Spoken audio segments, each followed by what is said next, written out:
Itinerary changes. We all know they can happen due to weather. We've heard it plenty of times. But how about an itinerary change that could stop you from going on your cruise over, say, a vaccination requirement that wasn't there yesterday?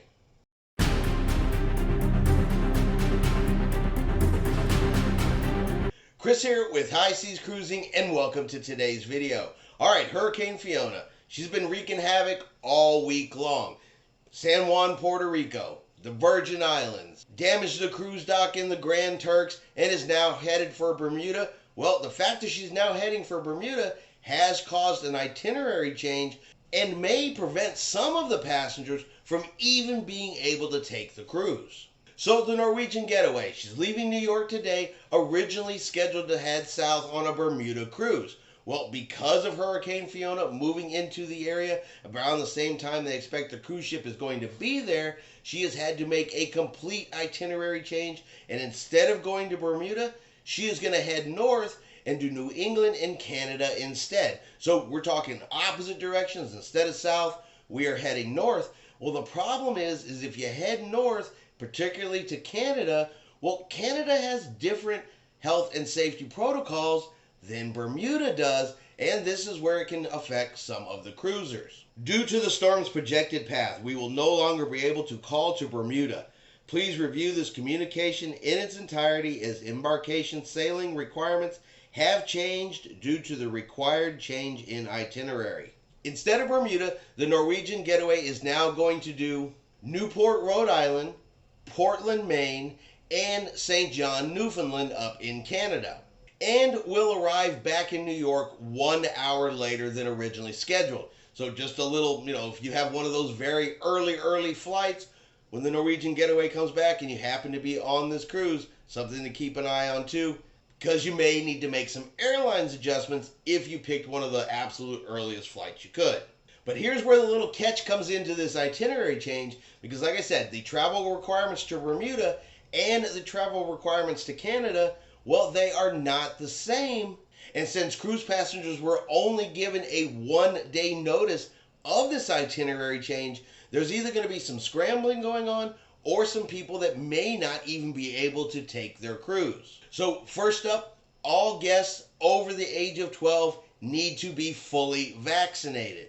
All passengers also have to download the Arrive Can app and upload all of their documentation into that prior to arrival into Canada. And they have to have a negative COVID-19 test result. Now, while Bermuda still has that requirement as well, the difference is Bermuda requires that you take the COVID test 4 days prior to arrival in the cruise port, where Canada requires it 3 days prior to arrival in the cruise port. So if you took it on the 4th day, you are now out of the Canadian requirements and you would have to take the test again. So that could definitely leave folks scrambling at the last minute to get another test, get it taken, and have the results prior to embarkation. So just as an example, if you were an unvaccinated passenger heading to Bermuda, took your COVID test 4 days prior to embarkation, which is perfectly fine within the health and safety protocols of Bermuda, then you're given a 1 day notice that instead of that, you are now going to Canada, which now requires everyone over the age of 12 to be vaccinated, and your test has to be done 3 days prior to embarkation.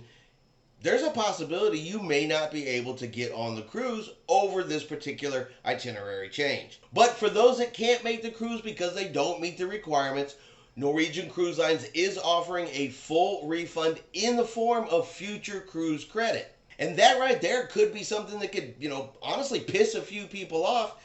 While cruise lines can't control the weather and it's not Norwegian Cruise Line's fault that they can no longer go to Bermuda, some folks may still not be happy that they cannot get an actual full refund back into their bank accounts over protocol changes based on the itinerary switch, and will only have the option for future cruise credits. So we'll have to see how that plays out. If enough people get upset, Norwegian, of course, may change their minds. Probably a smart thing for them to do. I said, while it is not Norwegian's fault, they have zero control over the weather. It's also not the cruise passengers' fault when they were within the health and safety protocols for the cruise that they booked and then it got moved to a different itinerary that requires a change in health and safety protocols. So I really think that Future Cruise credit's good, but they should also give them the option to get a full refund. You guys let me know what you think below. Shouldn't they get a full refund over this particular type of situation? Because while it's not the cruise line's fault, it's also not the cruise passenger's fault.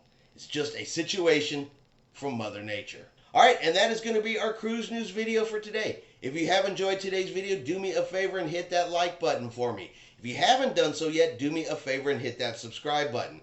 It is free to do so. Helps our channel grow. Let you know anytime we put out a new video. Hope everyone out there is having a really great day, and like always, we will see you out on the high seas.